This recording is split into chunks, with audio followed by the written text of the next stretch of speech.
ماضی کے ڈکٹیٹرز کے ادوار میں بھی ظلم و ستم کی تاریخ رقم کی گئی، مگر عاصم منیر نے ہر حد عبور بسم اللہ کر لی۔ الرحمن الرحیم، ایاک نعبد و ایاک نستعین۔ میرے پاکستانیوں، ماضی کے ڈکٹیٹرز کے ادوار میں بھی ظلم و ستم کی تاریخ رقم کی گئی، مگر عاصم منیر نے ہر حد عبور کر لی ہے۔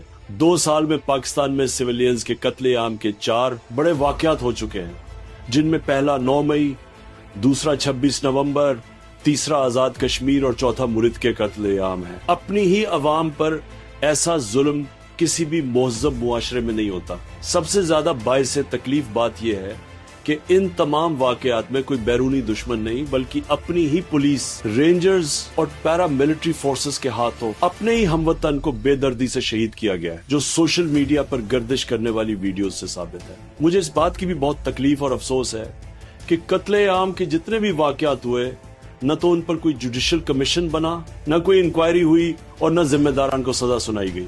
میں چاہتا ہوں کہ مرید کے قتل عام پر جوڈیشل کمیشن بنا کر آزادانہ تحقیقات کرائی جائے اور ذمہ داران کو قرار واقعی سزا دی جائے، کیونکہ قتل عام کے ان واقعات میں تعداد کے حوالے سے شدید ابہام پایا جاتا ہے۔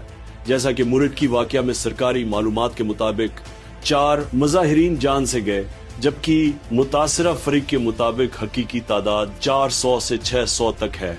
قتل عام کی جوڈیشل انکوائری میں ضلع شاہ کے قتل میں ملوث آئی جی پنجاب عثمان انور سمیت آئی جی اسلام آباد ناصر رضوی کو ضرور شامل تحقیقات کیا جائے، کیونکہ قتل عام کے ان واقعات میں یہ بھی حصے دار ہے۔ میں تاکید کرتا ہوں کہ خیبر پختونخوا میں ہمارے کارکنان اور عوام بعد از نماز جمعہ مرید کے قتل عام کے خلاف احتجاجاً نکلے۔ یہ کسی ایک سیاسی جماعت نہیں، بلکہ تمام پاکستانیوں کا فرض ہے کہ وہ اس بربریت کے خلاف آواز اٹھائیں اور جوڈیشل کمیشن کے قیام کا مطالبہ کریں۔ اگر اس ظلم اور بربریت کا راستہ نہ روکا گیا تو باری باری سب اس کی زد میں آئیں گے۔ پاکستان اور افغانستان کے درمیان بڑھتی ہوئی کشیدگی باعث تشویش ہے۔ 2 مسلم ہمسایہ ممالک کے درمیان لڑائی کسی کے بھی مفاد میں نہیں ہے۔ دونوں ملکوں کے درمیان تنازعات کو لڑائی کی بجائے مذاکرات کے ذریعے حل کرنا بہتر ہے۔ جس طرح یہاں 3 نسلوں سے مقیم افغان پناہ گزینوں کو دہائیوں کی مہمان نوازی کے بعد دھکے دے کر ملک بدر کیا گیا ہے، وہ بھی افسوسناک ہے۔ افغانستان ہمارا مسلم ہمسایہ ملک ہے۔ دہشت گردی سے متعلق معاملات بات چیت سے حل کیے جائیں۔ تاریخ سے ثابت ہے کہ ڈکٹیٹرز کبھی بھی امن نہیں لا سکتے، کیونکہ ملٹری ڈکٹیٹرز کو ملٹری سلوشن کے علاوہ کوئی حل نظر نہیں آتا۔ یحییٰ خان سمیت تمام ڈکٹیٹرز کی مثالیں ہمارے سامنے ہیں۔ یہ معاملات سیاست دان معاملہ فہمی سے حل کرتے ہیں۔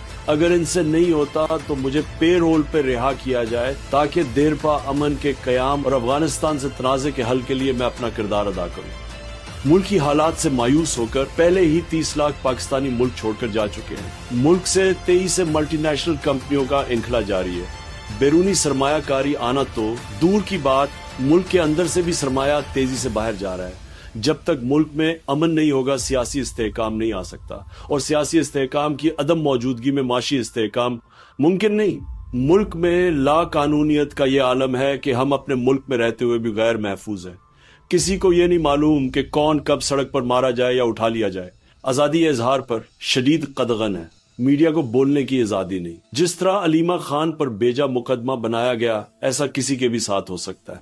پاکستان زندہ باد۔ A very quick message on Imran Khan's AI-based post and his tweet of 15th October.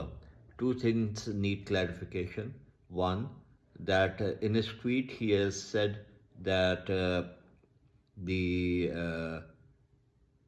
official estimate of people dying in the Murid K incident is 4, whereas other sources, including the affected party, has said between 400 to 600, and American journalist, and I would say that in his interview on Breaking Point, American journalist Ryan Grim estimated the death toll to be as much as 1,000. That needs to be clarified. Second thing that needs to be clarified is the parole thing. The offer came from the establishment through the presidency to Barrister Saif to Imran Khan in writing from a very senior establishment figure, in which he was asked to offer this so that they can handle this diplomatically.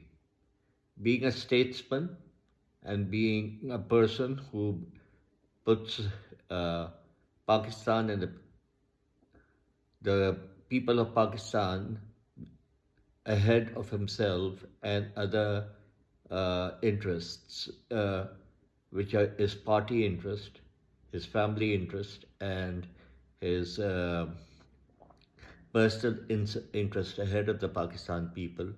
He agreed to that proposition, which is now being misused as saying that Imran Khan himself wants to come out in parole. So that is to put the record straight. Thank you.